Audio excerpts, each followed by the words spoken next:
Guys, welcome back to episode 8 of the New Era podcast. Today I'm speaking with the extraordinary guest, Tom Smyth, also known as Tom Smyth, the entrepreneur. Tom is a very successful entrepreneur and an insane businessman. He works at 1,000,000 miles an hour, always pushing boundaries and achieving remarkable results. But that's not all. Tom is also an author and a mentor, sharing his wisdom and experience with others. So get ready for an amazing conversation as we dive into Tom's journey, his incredible work ethic, and the valuable lessons that he imparts as a mentor. Plus, don't miss his latest book, Fearless, which is now available on Audible and Amazon. So sit back, drive on, whatever it is that you're doing, and let's get into it. So, thank you for joining me today. My pleasure. Thank you. So, where have you come from today? I got a private car from Manchester to Liverpool. Yes, you did. I did, yeah. So, how long have you been in Liverpool today?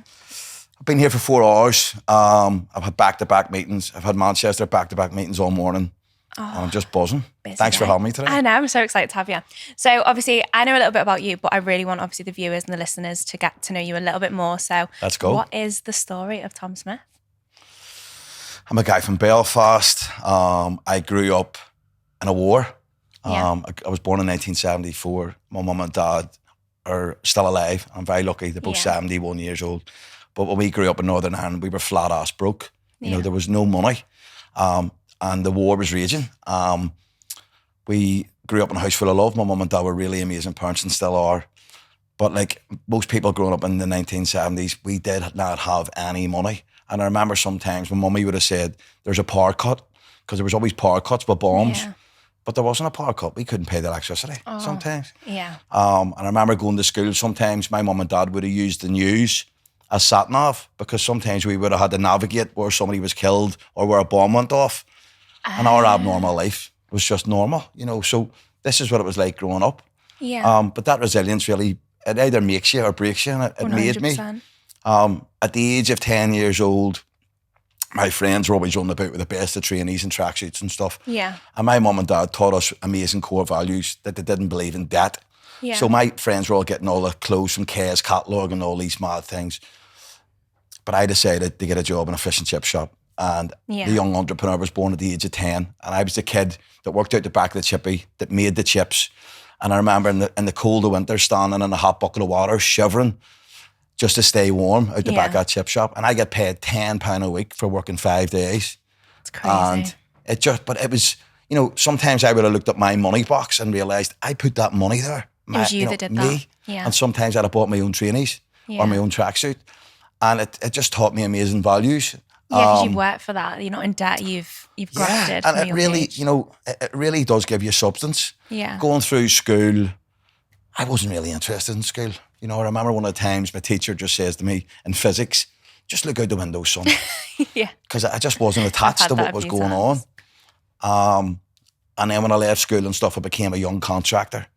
And I've told this story before, and it's a fact. I get paid a thing called danger money. Okay.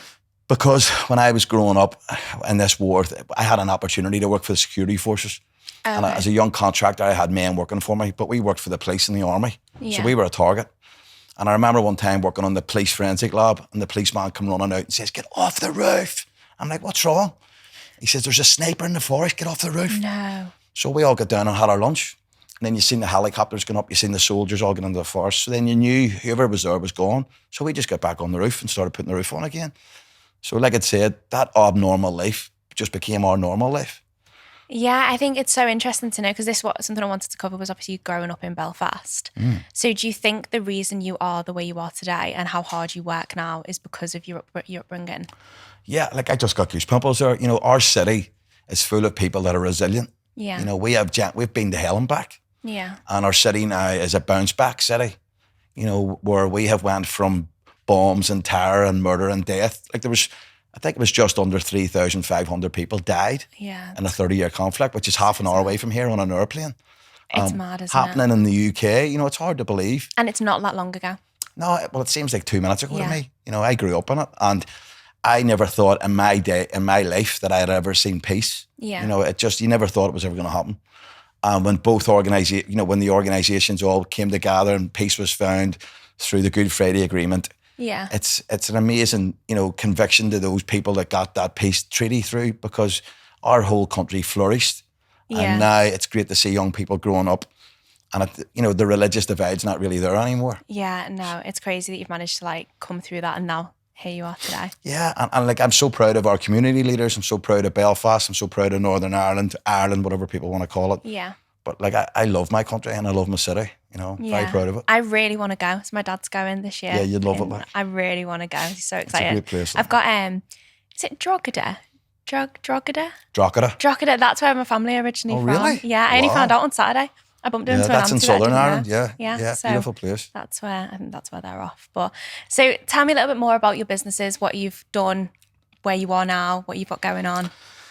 Yeah, so like, as a young contractor, I grew up and got involved in property and stuff. In 2007, when things started going really bad with the credit crunch and stuff, I moved to Dubai. I done really well over there. I came back. Yeah. But when I lived in Dubai, I lived in hotel service apartments. Okay. Now, when I lived in Dubai, it was like nothing like you would see today. There was 7 buildings in the marina. Really? There was Sheikh Side Road, Jumeirah Beach, and the Burj Al Arab. Yeah. There was no downtown. There was nothing. Oh my Like I'm talking nothing but desert. So, when I go now, you're like, what's going on? What is going on? So much has happened. But so I lived in an apart hotel. And when I came back to Ireland, people didn't want to know you because you'd been away. People were snubbing you. Sure, he's been in Dubai. But I wanted to open an apart hotel. Yeah. And I walked the streets of the UK and Ireland for a year. And that resilience came through coming from Belfast. And for a year, I was told no. Doors closed in my face. People not answering emails. Yeah. Phone calls were just a dead phone. People weren't wanting to engage. But I just was not prepared to give up. And I kept pushing and pushing. I got boots on the ground. I walked all the streets of the UK.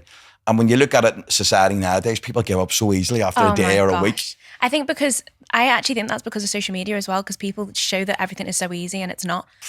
No one sees the hard work because people don't share. I can remember being a young contractor still then and having a suit in the back of my it was a transit van. Yeah. And I was getting chains in the back of a van with sand cement. Yeah. And then walking into meetings in a suit just to get this deal. And I remember my friend called me and said, there's a New York hedge fund coming to Belfast. They've just bought a building. They know everything about you.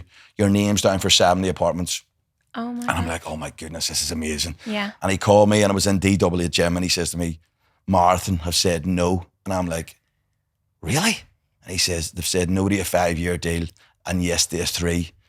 And I burst out crying in the middle of the gym and I'm like, let's fucking have it, lad. And that was me first started then. I got my first building and we done really well. And then out of that then I just thought, this works. Yeah. So I turned it up and walked the streets of Liverpool, hammered it, Manchester. Yeah. And now we're in Belfast, Liverpool, Newcastle, Manchester, Middlesbrough, Dundee. And my name's down as the top guy in for a huge new rooftop hotel in Belfast. Oh, amazing. We're opening in Bradford and opportunities come to me now. But hard work works. Like I earned that status where opportunities are coming to me now. But without putting those boots in the ground and doing all that graft, you wouldn't be where you are today. No chance. And I love the hustle. I love putting it in. Yeah. I love showing young people hard work works. And I think that's what I'm trying to get across now to young people is that hard work does work and it's not going to happen. You can't manifest it. I don't believe in manifestation. Oh my God. I love what you just said because there's so many people in, like, me and you'll be talking about this in a minute. I've got a mentoring business. Yeah. And there's mentors out there that are telling people you can manifest your life. You can't manifest nothing. You have to work for it. Oh, like you can manifest, you can think about positive thoughts and positive thoughts become things. It helps you. But you need the right goals and take massive action to achieve those goals. Yeah. Like I didn't manifest a Lamborghini to my house. Hard work paid that. I'd love to manifest it. I'd love to wake up in a Lamborghini, just be sad. Do you know what I mean? But I definitely, oh my goodness, you've really hit the nail on the head. Manifesting does not work. It doesn't. It's like the harder you work, the more likely that thing that you want to achieve. It's not as though you've not worked for it. If it happens, you've worked for it. Well, there's a famous golfer called Gary Player. Yeah. And Gary Player said, the harder I work, the luckier I get. Yes. It's a fact. And it's so true. It is genuinely so true. So besides property at the moment, what else have you got going on? I have my mentoring business, which has been the most rewarding thing I think I've ever done. Yeah. Coaching and mentoring other people. It's just been game changing. I worked with Molly McCann from UFC for a couple of years. I'm now working with an amazing film director, Terry Stone. Amazing. I have group mentoring with all different walks of life and amazing business people from all walks of life. I've got one-to-one clients. I'm doing sales training for some of the biggest companies in the world. It's crazy. Getting in and waking their staff up to letting them know you are good enough. you I can can imagine do you this. going in and just being like, you are good enough. Well, yeah, but it's waking people up to their own reality that Yeah. some people are trying to close a deal by sending somebody an email. Get on a phone and be personable. Yes. You know, be nice. You know, Yeah. the more hands you shake, the more calls you make, the more money you make. Yeah, You definitely. know, don't just text, WhatsApp, or send somebody an email. Be personable. Voice note. Okay. Stop Yeah. sending anyone a text. I think that is such a big thing because people just assume that. I think so many people will send out 100 emails and then they'll get no responses and they'll give up. You see, I'll do 100 sales calls instead. Yeah. Or Yeah. I'll call in and see you in your office and I'll close the deal. I'll turn up at your door I will. and I am there. I will, yeah. But it's it the way works. to be. Yeah. It does, because if you think about it, any business, any coaching business, any mentoring business, how many mentors are popping up on social media every single day? Well, yeah, and it annoys me, I suppose, that there's people out there who are paying a lot of money Yeah. to people that can't give advice because they've never lived it. They've never had a know. business. They've literally watched a course or they've done someone else's course. Yeah, Or they've watched I've YouTube. lived it. You know, I own multiple companies. I know what it's like to go through adversity. Yeah. I know what it's like to go through pain. Definitely. I know what it's like to go through recovery because I go to AA. Yeah. You know, I have been to hell and back. Yeah. And now I'm very lucky to have lived it, where I can give somebody advice where don't do this, do that. Why? Yeah. I've been there before. And that's a lovely thing when people are saying, I want to work with you because you're so real. Yeah. In a world full of fake now, I try and be as real as they come. As real as you can. I think that's something else I want to touch on is your sobriety, because something I get asked all the time is when I go to events, because I don't drink, everyone always says, Love well, it. how do you be yourself when you go to these events? That's something else I want to obviously touch on with you. Yeah, I just, I have to say, I love my sobriety. It's everything Yeah. to me. But here's the thing. I tried for years to get to it. Yeah. And now I've got it, Yeah. And when I go to AA, it's to keep myself in recovery, and it's also to help other people. Yeah. And I talk about it openly now in case there's a CEO or a woman who thinks it's okay Yeah. for wine o'clock with the ladies. Yeah. It's not okay. You don't need to do it. My sobriety is just, it's everything. Yeah. My drink is Coke Zero or sparkling water. Yeah. And it's just lovely being true to yourself. 100%. And nothing on this planet would take me away from it. My sobriety is my life. Do you feel like you finally found who you are now as well? At 49. Yeah. Yeah, I actually have. And, I've had a massive spiritual awakening too. God's a huge part of my life. Yeah. Like today, every single thing I've been through from an adversity point of view, I just kept speaking to God. And then he's things just helped kept you. getting better and better. Yeah. And it's no fluke. Have you always believed in God, or is it since you've been going to AA? Yeah, I've always believed in God. But for years, when I suppose I wasn't really thinking about him, he was still thinking about me. Yeah. He's always been there for me, Yeah, which is how even you when got I to forgot where you him. are. And now, it's great for me. And God is my king, and he's also my best friend. Yeah. And there's nothing like it. Yeah. And anything I can't handle, I hand it over to him. Let go and let God. It's just, see when Let you go and really let get God. it, Yeah. it's just, it's blowing my mind. So what would your advice be to someone? So I always say to people when then they go into events and things, or they're out with their friends and they need to have a drink to be themselves, but you're not being yourself. Because the amount of times I go out with people and on a night out, they'll be this dead crazy person. They'll be dead nice, dead chatty. The next day we'll go for breakfast and I'm like, this is not the person I was with yesterday. Yeah. So what would your advice be to people that don't feel comfortable going out because they don't know how? They always tell themselves that they're anxious or they're not themselves. Yeah, I think maybe, take yourself out of the circles of people that are, that are making you feel like that. You need to feel comfortable in your own skin. Yeah. And sometimes it's good to hang about with yourself. Yeah. And then start finding that, and it will be challenging for some people. Like I'm from Ireland, or Northern Ireland, whatever you want to call it. And we have a society of people that drink. Yeah. But see now anybody like yourself and me that are being professional and going to the top, Yeah. the new drinking is not drinking. Yeah, it really is. It's so refreshing. The amount of people on my mentoring program now who are taking life so serious because they want to be successful for their family. Yeah. They now don't answer to anybody because not drinking is starting to become a way of life for them too. Yeah. So I'm rubbing off on them. Yeah. And see, the other thing is too, you don't need to explain yourself to somebody. No. I'll just say to you, look, I don't drink. I don't really need to explain myself. But thanks anyway. If you want to ask me a couple of questions about my sobriety, crack away. Yeah. Really? You don't drink? No, I don't. And it's my superpower. Next question. And then Be confident in yourself. Yeah, I think that's where I'm at now, where it's just like it is one of them, like elderflower cordial and lemonade in a wine glass. The best thing in the world. No one even asks any questions, but they always say like, "Oh, you're so boring," and it's like, No, I'm Boring. not actually. I'm driving home tonight and you're outside Yeah. in the freezing cold. Like, Yeah, I can leave when the madness kicks in. I'm Yeah. still getting up at 4 a.m. I'm going to Yeah. the gym feeling like $1 million when somebody's lying in their bed with a hangover. yeah. It's a no-brainer, like. So this 4 a.m. in the morning. Yeah. So let's discuss your mindset. Okay. Why do you get up at 4 a.m.? Because if I don't, I can't fit everything in. Yeah. And sometimes I'm looking at the clock and it's 5:30 and I'm just finishing my goals and gratitude going, flip, I'm going to have to get myself together here. I need to be in the gym for 6. Yeah. And I nearly feel like I'm running out of time. And I'm getting up at 4. So, Do you ever get anxious about that as well and you think there's not enough hours in the day? Yeah, but I create time myself, and if I have to, I will get up at 2:30. I will get up at 3 o'clock. The thing for me is, the hooded claw or the Grim Reaper's not waiting on you at 3 a.m. Yeah. It's simply time. Yeah, it is. And I create more time just by getting up earlier. Yeah. And I can, it mightn't be, people might say, well, it's not good for your health. I didn't wake up a person that could do this. Yeah. I built that person. You became that person. And now I'm very lucky that I can get away with 4 or 5 hours sleep. I get my health checked 2, 3 times a year. I'm super healthy and it works for me. And, I would like to think my success shows that too. But early mornings for me, 6 days a week, is just so refreshing. See, sitting there in the early morning, triple espresso, wakes me up, glass of water, goals, gratitude mantra, hearing the birds sing, and you're like, what's going on? You're connected. Yeah. It's amazing. Yeah, no, it is. So you're, obviously you've got 2 daughters as well. I do, and they're my world. Soon. Yeah.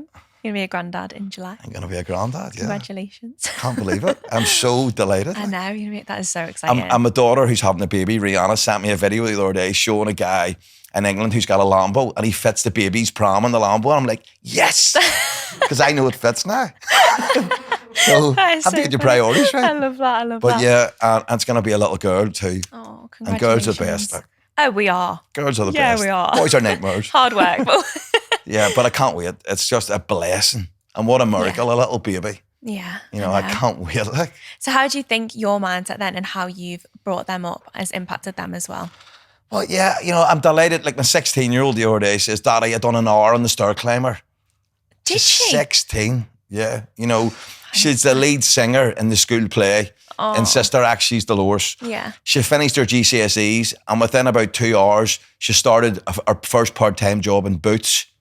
She wants to be a property developer. Is that what she wants to be? She's my life. My 23-year-old has just finished a master's in international law. Amazing. And runs our hotel business. And they're warriors. They're tough cookies. Yeah. And I'm really, really proud of them. My wife, Dolores, is my world. Yeah. My mum is my world. Women play a strong part of my life. And my daughters, like my son rises and sets with them, like they are my world. No, that's amazing to hear. I think it's so nice to hear. As I said earlier about my dad being like my best friend, and I think I can relate to you in that sense because I see the way you are like with your daughters and I'm like, I see the same relationship with me and my dad and I'm like on Father's Day I just sat across the table from them staring at them going, look how beautiful you are. Yeah. And a waitress come over and said, she actually shared it and said, do you mind if I speak? And I said, go ahead please. Yeah. And she said, it was just lovely to watch you with your family and your daughters, no mobile phones, you staring at the two of them. And I said, I just love them so much. And she says, you can tell certain. I said, thank you so much for your comments. You're just connecting with them, aren't you? Yeah, like they're everything to me. Like, do you ever? That's why I hustle and work my ass off. Is that your reason? It's for them. Yeah. I want to give them the life of their wildest dreams. So if I'm the chosen one that needs to work and do it all, they're grafters. Yeah. But I want to give my grandkids, my great grandkids, I want to leave a legacy of happiness, wealth, positivity. My dad done this or my granddad done that. But you've instilled that in them as well. You can say it. Yeah, because recently I ran all of Mount Everest on stairs. Did you know what? No. Yeah, so 4 weeks this Thursday, I ran all of Mount Everest on stairs in London. There's a building called Tower 42. Yeah. And I done the stair equivalent of Mount Everest. It took me just under 11 hours. I did it for children's cancer. I'm getting out of breath listening. Yeah, it was. That's crazy. And you know something? There's a saying, piss poor preparation gives piss poor performance, right? So I had trained for this and I thought 7 hours will do it, right? Yeah. So on a Sunday, I would have went into Ballantyne's gym and done 4 or 5 hours on the stair climbing machine. Yeah. And people are looking and going, something fucking wrong with that guy. He's still there. But I didn't see the staircase until I went that day. And it was 3 times the width. So I usually pull myself with the handles of the staircase and go up it super fast and do 2 stairs at once. But I had to run up right up the middle of the stairs. So it took me an extra 4 hours. Yeah, things you wouldn't have thought of. Just under 11 hours. So that's why your daughter's gone up the Stairmaster for an hour. So yeah, because I've rubbed off on her. You know, my daddy's doing it, I'm doing it. So it's nice to have that type of effect on them. 100%. That is really nice. So when it comes to like work-life balance, do you believe in it? Yeah, I totally do believe in it. I had a wake-up call over a year ago where my wife says, you know, what about us? Yeah. And I have to be honest, I completely got carried away with success. Yeah, and you didn't realise. To the point where I become obsessed with success. Because I've got ADHD, so you know, when I'm on something, I'm fucking on it. And now, like, I worship the ground my wife walks on. Yeah. When I finish work at 5 o'clock on a Friday, I'm off the grid. Saturday, I'll check my phone. Sunday, I will not touch my phone. Yeah. And I try and be the best husband and the best dad as I can be. Yeah. On Monday, I'm still about, but Tuesday, Wednesday, Thursday, I'm always in England. Yeah. I'm always doing stuff. And, you know, my wife will randomly text me all the time, thank you for the life that you give us and stuff. But, you know, I really go out of my way to be the best version of myself and be there as much as I can. And sometimes it's also important, you know, the languages of love. Yeah. For me to maybe text my wife and just say, you know, I think you're the most beautiful woman in the world, you're fabulous. Yeah. Or send flowers to her to let her know that I'm thinking about her if I'm not there, because it's my job to make that woman feel appreciated too. Yeah. You know, it can't just be work and then I'm away and, you know, I'm always on the phone, I'm always contactable. No, it's beautiful. It is. It's beautiful. Yeah, I think you have to make an effort that way. You know, I will go out of my way to call my daughter and say, I'm so proud of you. You're amazing. Yeah. My eldest texts me today, I really love you. And I'm like, oh my God, she's going to have a wee baby. I really love you too. Yeah. And no matter what, there's no excuse if you're away. You still have to make a connection and make an effort. Yeah, because I think it is so easy as well for people to get lost in work, especially when you're building from the beginning or you're just starting something new, or even in your world where there's constantly something new. It's like you've built businesses, but you've then got new opportunities where you do have a lot of things going on at the moment, don't you? Yeah, I do. Yeah, but I'm very disciplined where I can put a different hat on and be the property developer, the hotelier, the mentor, the sales trainer, you know, the author. Yeah. I've acted on a film. I've got picked for another few. I can just be different versions of myself. Yeah, no, it's amazing. And I've taught myself to be able to do it. Because it's possible. And you've not told yourself that there isn't enough time. I can't do this. I can't juggle it all. You know, one of the things for me is I write a mantra in the morning about this guy who's an amazing guy. Yeah. And I don't mean to say that like I'm being cocky. Yeah. But I write this page about this amazing fella. But that guy's me. Because there's mornings I wake up and I feel broken. Yeah. I feel full of anxiety. But when I write that mantra page every day, it realigns me and reminds me the person that I am. Yeah. And it keeps you on point. I am a sober man. You know, I am a total wealth magnet. I'm a huge money and fast wealth. I love money and money loves me. I'm an amazing dad. I am. Yeah. And then you become that person. You instill it into yourself. Yeah. You know, so it's about teaching your subconscious mind only to have positive thoughts. Yeah. And this morning I come under attack with negative thoughts and I'm laughing at my brain going, I know what you're up to. Yeah. But I'm not letting you win today. Because you can recognise it as well. Of course. I'm on it like that. Yeah. I think that's where a lot of people struggle, isn't it? A lot of people struggle to say, oh, I'm scared to do this. I'm scared to do public speaking, or I'm scared to start that business. And it is because they're instantly starting with the scared. And it is because a lot of things are socially acceptable. But what do you say you become? So if you're saying, I'm tired, but I'm getting more energetic by the minute, you should correct yourself. I've always got self-correction on. Yeah. And I would always say to my mentor clients, change your words and change your world. It's only when you start to think about it. It's only when you start to think about how you speak that you realise that you say things and go, I put myself in that mindset. 5 minutes ago I heard you say assume and I'm like, assume? Assume? It's one of my, I hate it. Because it means you're going to make an ass out of you and me. Yeah. And you haven't checked something. Yeah. I pick up on all the words. On these words. There's a filter on all the time. Don't tomorrow I'll be like, what am I saying? Yeah. I'm going to start listening to you more often. And I'm texting you. No, don't say that, say this. And here's another one. People would say, I'm trying. And I'm like, I don't like that. No, we hear this. Trying is lying. Because if you really want to do something, you'll just do it. You'll do it. You'll get it done. I'm not going to try and turn up for this podcast. I'm here because I want to be here. Yeah. I'm not going to try and do 100 press-ups. I'm doing 100 press-ups. If you really want to do something, commit. Do it. Should we do 100 press-ups at the end of this? Yeah. I reckon. Yeah, you're first. I can do it. You're going first. Phoebe's over there like, she can't do it. Right, I'm going to come back to this because otherwise I will sit here and talk about everything. Okay, I want to discuss the power of social media. So moving on to the power of you building your personal brand. What do you feel social media has done for you? And what a good question. I recently, you know when your iPhone, it pops up memories? Yes. Well, I seen the other week, a memory popped up and it was outside Louis Vuitton in Brown Thomas in Dublin. Yeah. And it was me saying, hi guys, my name's Tom Smyth. If you like the contact, click the link below. Yeah. And I'm like, wow, check him out. Because I just believed in it and I pushed and I pushed and I pushed. Yeah. And then it all started to go. And I remember doing a post on LinkedIn and it went viral. Really? Yeah, because it did some crazy post on a building that I was looking at in Glasgow. And I mean, it was pissing out of the heavens. Yeah. People are going, there's something wrong with this guy. But it went viral. Really? Then I went, hold on, this social media thing works. Because like in Northern Ireland, we would have always, when you're growing up in Northern Ireland, people would have said, keep your head below the parapet. Yeah. Because if you'd put it up, sometimes it would have got shot off, literally. Yeah. So, you know, for me, I always thought, you better stay under the radar. But that was the gremlins in my head saying, don't go. And I went, hold on. If I'm going to be serious about this, I need to hit this social media and hit it hard. Yeah. Hit it with self-belief, never give up, and let's see where this goes. Yeah. And since then, it's just skyrocketed. The power of social media. You can become the face of your industry. Yeah. You can be a brand ambassador. You can make something out of nothing. Yeah. Like social media for me is an amazing tool. I'm not one of these people that gets caught on a reel or caught on TikTok for 2 hours. Nah. I use social media for me and my brand and to make me money and also to put posts out there, sometimes to inspire and motivate somebody and put out social media content that may just help that one person that day.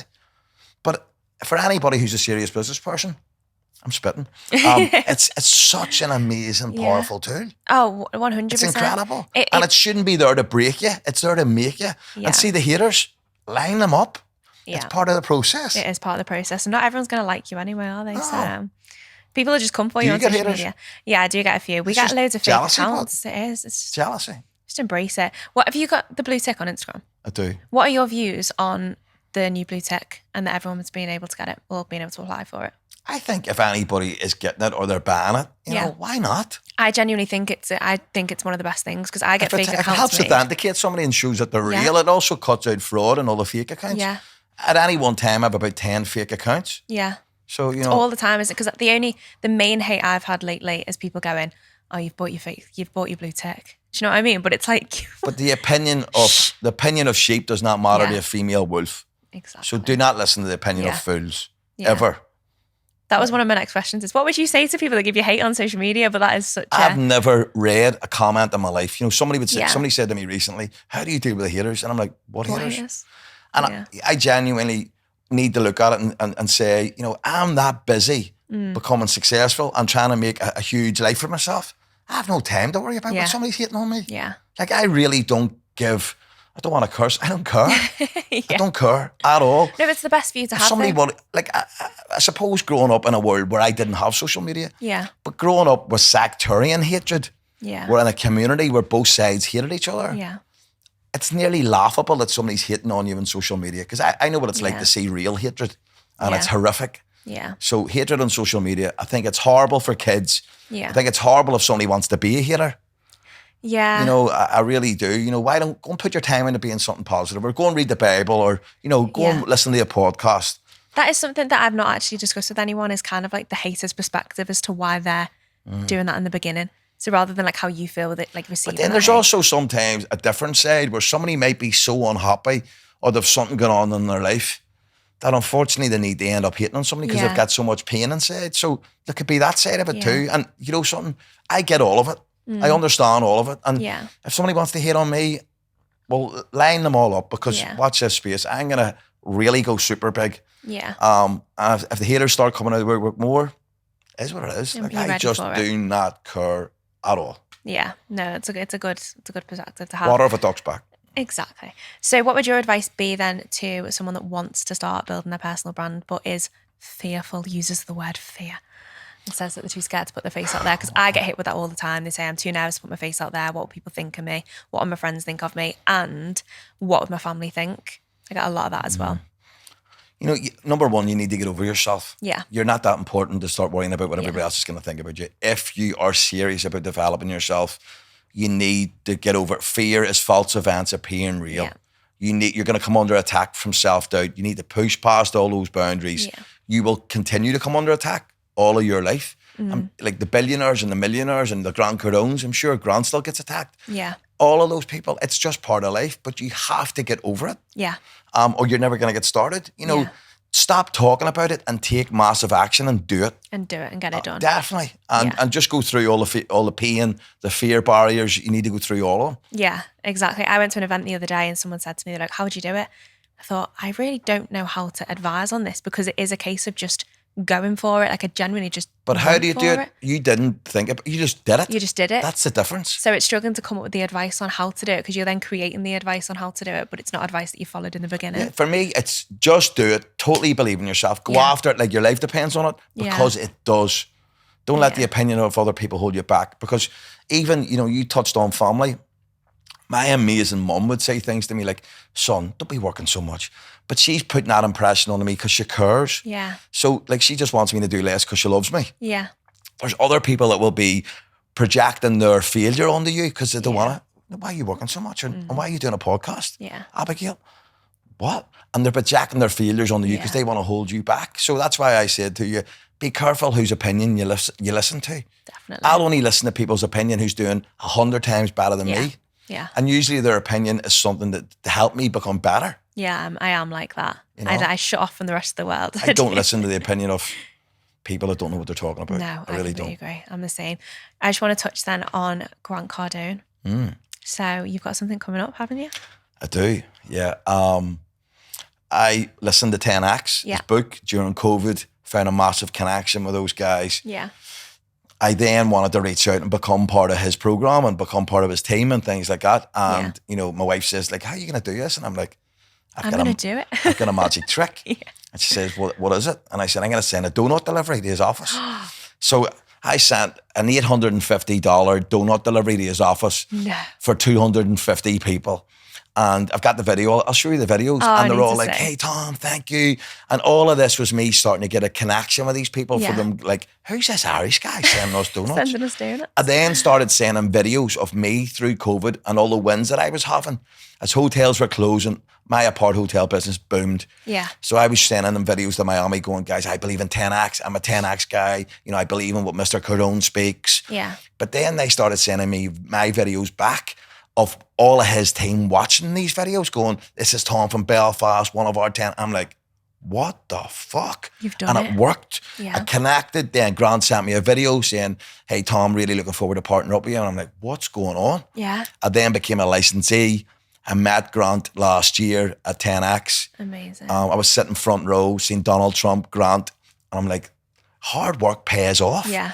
So I have a friend called Daniel who's one of my best friends. Yeah. And he says to me, there's an opportunity in Poland to do with the metaverse. Are you interested? And I said, let's go. So I reached out to Grant and Jared as president. I've just signed the deal on the 2nd of December. We're doing a huge public speaking event and Grant's going to be speaking at it. It's crazy. And I'm just like, what is going on? Yeah. Honestly, it's massive. That's so it's huge. in Warsaw and I'm just so blessed. So how long has it taken you to get to that, to get to having Grant at your Probably 3 years of intense just believing in myself and writing books and doing podcasts and putting myself out there. And I can genuinely say, people would say, Tom, you're killing it. I'm like, brother, I haven't scratched the surface yet. You're just getting started. I am just getting started. That's a great way to put it. I am just getting started. It's mad to think what you can achieve in such a short amount of time because 3 years is not long. No, and it's definitely self-belief. Yeah. I wrote that book that I'd give you, and thanks for taking it. Fearless, an antidote to self-doubt. Yeah. If you can defeat what's going on internally, the external world cannot affect you. Yeah. I'm in control of what goes on inside of me. So nobody external can ever affect me, ever. No. It's such a good mindset. It's like, I think what I've learned and taken the most from today is how good your mindset is. Well, I write in the mornings, I am bulletproof, but I believe I'm bulletproof. Yeah. I totally believe it. Another sentence I read is, I'm a man that makes things happen. Everything I touch turns to gold. And I believe I can do it. And you can do it because you'll work to do it. I am doing it. You work to make it happen. Yeah. So Grant Cardone is absolutely massive. That is It's absolutely massive. So a big congratulations for that. Thank you. What other projects have you got coming up, or movies, anything? Yeah, I became very good friends with Terry Stone, the film director of all of the Rise of the Foot Soldiers and all sorts of stuff. Terry's made 33 films. Wow. And I decided, I wrote a mantra sentence in 2021 and I spoke live on YouTube and I said, I'm going to go from magazines to movie scenes. I'm here to do it all. Yeah. And the videographer taped it. So then I started writing that every single day. Magazines to movie scenes, I'm here to do it all. Yeah. I then transferred the mantra sentence into a goal. And I'm very good friends with a guy who I adore called Keith Bishop, who's Johnny Depp's PR manager. Oh, and I was calling Keith saying, Keith, it's Tom. And he says, yeah, I know it's Tom. This is the 4th time you've called me in a day. I'm like, yeah, it's me. I've been up since it's 3. It's your fucking stalker here. And so he says to me, look, after about 70 calls in 2 weeks. Surprised you went at his door. Yeah, well, I was going to. He says to me, look, I've set up a meeting. Yeah. You're going to go meet Terry Stone. I've organised this. You're going to Abigail's to have lunch with Terry. He wants to meet you. And I'm like, let's go. So I met Terry in London. We spent 3 hours for lunch together. Yeah. I'd said to Terry, please come on to my mentoring programme. Thank you for your time. He says, I would love to. And then he says to me, would you like to have a part in one of our films? And I'm like, let's go. Let's do it. So, I acted in one of the Rise of Foot Soldier films. It's out this September. And that was the first. That's amazing. It's only a small talking part. Yeah. But it was my first. How did it feel? Yeah. Amazing. And to the point where, because I'm in control of what goes on inside my head, I was about to do it and then self-doubt kicked in and hit my brain and went, what are you doing? And I'm like, and I looked behind me and there was like 70 people all standing with cameras. There was people standing with guns and props and smoke was going on. And my part was in a strip joint, believe it or not. I'm like, what the fuck? And then I just went, I'll tell you what I'm doing. I'm going to step in and do this. Yeah. And I did my lines and I done the part and I just done it. And I just went, let's have this. And I really enjoyed it. And now I've been picked for another 2 films. A guy contacted me last night. And I'm doing all this to inspire people and kids growing up for them just to think, if Tom can do that, maybe I can do that. Yeah. That's why I'm doing it. And I'm having a lot of fun on the way too. You know? And that's the best part. I think the most inspiring part though is that you are vulnerable in a sense that you admit that self-doubt does still hit you. Like you're not just sitting there like, I am the best because I'm the best. You admit that you get it. And if you get it, anyone can get it. Everybody gets it. Like I came under attack this morning. Yeah. Bit of self-doubt kicked in. A wee bit of poor me. Anxiety I've had a lot of today. Yeah. Most of today. It kept coming on. But it's having the awareness how to deal with it. Like it doesn't cripple or paralyse me. But I've taught myself how to overcome it. You don't let it control you. Not one bit. Yeah. I think a lot of people do let it control themselves as well and then they blame it. But I'm the same. Like I try and just throw myself in at the deep end to the point where I can start getting like nervous rashes now and I'm like, what are you doing? And it's my body like saying, come on. And I'm like, no. We'll get through this. Yeah, but I look at probably the 50 things that I've done today and the adversity that I've went through. If I would have give up this morning when I woke up, none of that would have been done. It all would have still needed done. Yeah. So it's and then you'd have been busier tomorrow. Well, yeah, but I'm going home to Ireland tomorrow too. So, I wouldn't have got most of it done. Yeah. And for me, I'll never tap out. I'll never give up. Yeah. Life is a fight and I don't mean physical. It's always you against you. Yeah. And I choose to win every single day. Is that since MMA? Yeah, I do. Yeah. But I will never give up. Yeah. I'll never tap out. No, it's a really good perspective. Right. Where are we? Okay. Giving up. How do you stay motivated? Or is it motivation? I'm not motivated. I'm disciplined. We've discussed this, haven't we? Yeah, I'm definitely disciplined. Motivation is just something that comes and goes. Yeah. It takes 30 or 40 days for something to become a habit. Yeah. And most people don't give themselves a chance even in a week for something to start becoming a habit. It really does take 30 or 40 days. Yeah. And I've put all my traits into becoming daily rituals. Yeah. And now it's just my normal to wake up. Like I woke up last night at 2:30 and thought, I wonder I should have just get up. And my brain went, please, Tom, please. Please don't do that. And I got up at 4. But it just, it's discipline is not eating junk food, not drinking, early morning starts. Yeah. Being the architect of my own life and writing my goals and gratitude and mantra. Putting the work in when I don't want to put it in. Yeah. But then the results and the life that it gives you when you're disciplined is second to none. When you're sometimes flying on a private jet or you're chartering a super yacht and you're buying your kids and your wife a lovely present. Yeah. Hard work and discipline gives that. Definitely. Manifesting it and thinking about it or going on the Insta doesn't. It doesn't. TikTok for 2 hours doesn't bring you that. Reading loads of quotes. Discipline, hard work works. Yeah, definitely. So, when it... do you know what? I've got about 7 other things and I'm like, right, Let's okay. go. Yeah. Let's go to property. This is probably like completely off topic, but it's not. What is your view on the property industry at the moment? I believe there will definitely be amazing opportunities coming to the table. I haven't watched the news in 9 years. Okay, I'm so totally oblivious of what's going on. Yeah. Saying that, I'm aware of what's going on. Mortgage but rates. I do not watch the news. Yeah. And as the fear factor kicks in and some people are affected by it, that have been affected from COVID and the pain of watching the media, the media's there to control you. 100%. I'm not going to be controlled by anybody. Yeah. And when people are afraid and things like that, if there's opportunities there, I'll step in and buy them. Yeah. So I don't see it as a bad thing. Yeah. Mortgage rates are worse. But besides that, do you see any other like business trends or anything coming up that you think that either you would jump on or you think anyone should jump on? I believe the high street's dead. Yeah. And, your online businesses for selling products is definitely the way forward. Definitely the way forward. I think a lot of these city councils and they need to start coming up with residential schemes for our city centres across the UK before it all starts dying. Yeah. I think if you're going to do something, definitely do it online. Everything online. Yeah. If you're going to sell a product, I think online's the way forward. Yeah. Do you know what? I still like, even walking through like town centres, I walked through like one of the small town centres at the weekend by mine and I was like, there's nothing here. Yeah, it's sad. There's nothing there anymore, but they're completely renovating it now to make it really modern, but there's nothing there. And it's like they're trying their hardest to get people back there. Yeah. But the world is so different. Yeah.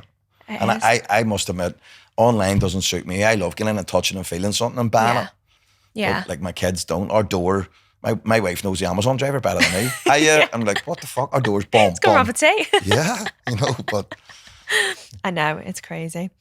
Okay, so when it comes to aspiring entrepreneurs and young people, what would your advice be to them? Anyone that wants to start a business, or even if they're leaving school and they're not sure what they want to do, what would your advice be to them?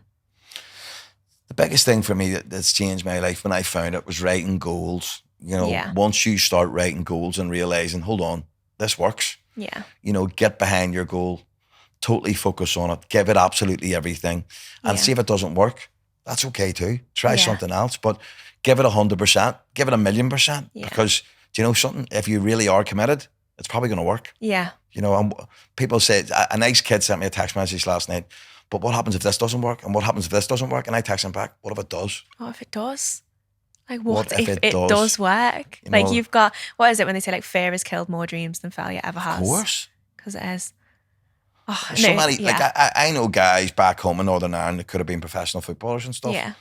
And they held themselves back. And I will not be lying on my deathbed, hopefully 51 years from now, and I'm 100 years old, of all of these thoughts and all these ghosts of the person I could have been. I'm doing all of it. Because that's the biggest regret as well. What is the biggest regret? Taking that risk, or I'm all in all of the time. Everything is all in. I'm all in. Yeah, I am. But if something feels right, my gut feeling is my traffic lights. Yeah. Yes, green for go and red for stop. I'm in. Yeah. If it feels right, I'm in. I think I've seen quite a bit about you in like vision boards. So do you do like a vision board every year? Have you got like one set vision board? Yeah, I need to update mine. I have to tell the truth. I really do. But like, I remember people coming into my office years ago and saying, "What's that car?" I'm like, "That's my Lambo." And they're like, "Fuck off, Tom." I'm like, "That Lamborghini is mine." Yeah. And it was a Lamborghini Hurricane, black with orange calipers, black interior with some orange stitching. Yeah. 6 months later, I rocked up at the office in a brand new Lamborghini Hurricane. You're like, I told you it was mine. I know, but because my subconscious mind was looking at it all the time. Yeah. So in my head, it was already mine. Yeah. And I've used my vision board for 2 of the houses that I've lived in. Like our last house, the estate agent says to me, the house that you want to buy, the biggest plot in this new development is sold. Comes with 1/4 of an acre. It's sold. And I'm like, okay. I'll look forward to speaking to you. I got a CGI, computer-generated image, put it on my vision board. Yeah. I put a Lamborghini in the drive, and I wrote my wife and kids' names and my name and signed it when we were moving into it. The agent called me about 6 weeks later and says, that guy dropped out. I went, of course he did. No. And I sent him 10% deposit, bought the house. No. A friend of mine then had a gorgeous house. I'd never seen anything quite like it. Yeah. And the day that I walked into his house, I said to him, "This is my house." And he went, "You're freaking me out." I'm He's like, "This is my "No, house." this is my house." And he says, "Yeah, Tom, whatever." He says, "I'll never sell this house." I said, "Yeah, okay, dead on." 2 years later, he says to me, "I'm moving to Monaco. Would you be interested?" And I said, "Stop." I said, "Your house is on my vision board. My Lamborghini's in the driveway. I'm buying your house." And now we're living in that house. You're in that house now? Yep. Yeah. Isn't it crazy? Law It of works. attraction. I mean, yeah, but it's constantly looking at something and then going on the right frequency, and the law of attraction then brings it to you. But then hard work also brings it to you. Definitely. You know, I love that. I think vision boards is something that I'm going to be totally honest, mine definitely needs updating as well. But I was scrolling through my phone the other day, and in 2015, I'd have been 14 maybe. And my Range Rover was on that. And I was like, I've got that car now. But like, it wasn't on my vision board, but I'd screenshot it back then. It was on my memories. Screenshot can be a type of vision board. You know, I recommend anybody, you know, print off stuff in a physical form and stick it on your vision board. Yeah. But write the date on it when you're going to achieve it by. Yeah. And keep it yourself accountable. Yeah. Don't just look at it, put a date on it. Yeah. And then when you're looking at that every day, you're like, I need to work harder. Yeah. That's the date. I like the date idea. I think no, the date works. Because if you don't, you're living in mañana, and tomorrow never comes. Yeah, no, I So really like I know idea. for a fact, no matter what, I'll have a jet in the next 2 years. 100%. Yeah. I'll have my own plane. And you will. It's done. It's done. You've got it. No, certainty, it's done. Unreal. Now, it could be with a collaboration with a few of us on it, and we charter it, and we use it. But I'm definitely getting my own jet. It's done. I'm getting on it. Okay. It's my jet too. Okay, I'm the collab. Okay. So what is your biggest goal? I believe my biggest goal is to be that wealthy that I can help kids all the time. You know, I did that event, All Amount Hours for Children's Concert. Yeah. I want to leave a legacy of helping out and helping kids and homeless charities and things like that. You know, giving back is the biggest thing for me. Yeah. Where I can step in and help somebody who's struggling. You know, there's a lovely homeless guy in Belfast at the minute, and I'm speaking to the government about getting him a house. Yeah. That's a bigger goal for me than anything else. Yeah. No, helping other people. Definitely. I think everybody forgets sometimes you should help somebody and pull them up with you. Yeah. You know, it's a really lonely journey if you're on your own. Yeah, it's also more rewarding. It feels more rewarding. Yeah, but you know, somebody said to me recently, it must be great when, you know, you do something and you get it back. And I said to the guy, I'm not doing it to get it back. I'm doing it because of the goodness and the love in my heart. Yeah. And I really like helping other people. Yeah. So I would like to have enough money that I could help more. Yeah. That would be my biggest goal. Amazing. And if you could go back to the start, is there anything that you would do different or any advice that you would give to yourself? Yeah, I suppose in our country, in 1994 when the ceasefires first kicked in, if I knew what I knew now, I would have bought 100 fucking houses. Because I bought my first house at 30 grand. Yeah. And then when the ceasefires kicked in, I'd already bought my house. It quadrupled in price. Oh my God. So if I'd have knew that, I would have bought a bucket load of houses before peace kicked in, because I would have made myself a multi-millionaire like that. You can't think like that though. I know, but you asked the question. I'm giving you the answer. You say no, everything. That's probably the only thing I would have done different. Oh no. Because even all my struggles and all my challenges and, you know, all the pain I've been through, all of it are the building blocks that makes me the person that I am today. And I have no regrets. No. None. That's the best Every single thing in life that's happened to me has also left me a lesson and taught me what to do and what not to do. So every failure is a lesson, every win's a lesson. Yeah. And I really am an advocate of loving life and being grateful. And even when I'm swimming up and down the pool, I say thank you as I do each stroke. Yeah. I say thank you in the gym when I'm lifting reps. Yeah. We were talking about this before, about talking to yourself. You have to have an attitude of gratitude, but live it too. Yeah. And like, you know, I was in somewhere yesterday morning, and I just said, I was in Newcastle. Oh, yeah. And somebody had served me breakfast, and I just said to the guy, can I speak to you a second? He says, yeah, what's wrong? I said, that food and your staff, and he's waiting on it, were amazing. And he went, really? I went, of course. I just sprinkled gold dust on him just to say thanks. Yeah. It costs nothing. Yeah. So, you know. That is such a big thing. I always, when I go to a restaurant and it comes to like ordering, I always say to the waiter when it comes to dessert, I say two things and I go, will you decide and just surprise me? And they're like, what? And they come over, but the relationship that you then build with them and like compliment them and speak with them, it's mad how much that makes someone's day. Yeah. Because you put trust into them as well. And they're like, you know, my grandmother, who's, you know, she's dead now, but my granny Lily used to say, manners are free. Yeah, they are. It doesn't cost anything to be nice. Nothing. No, they don't. I think a lot of people don't notice that as well. I think the world needs to stop a wee second and start saying please and thank you a lot more and be grateful. Definitely. Well, thank you so much for today. Thank you, boss. I've absolutely loved having you on the podcast today. I think it's been a great episode, and I'm genuinely so excited for listeners to obviously listen in. Obviously, you've got your book. Yeah. Where can people get access to your book? It's available on Amazon.co.uk. Yeah. And I am Tom Smyth with an SMYTH. Yes. Tom Smyth, the entrepreneur, on Instagram. I'm on TikTok, LinkedIn. I think I'm easy enough to be found now. I think you are as well. Yeah. I think you are. Amazing. Well, thank you so much. Thank you. I feel privileged. Thanks a lot. We'll do this again when you've got your jet. Let's go. Our jet. Collaborative jet. Our jet, yeah. No, thank you. Thank you.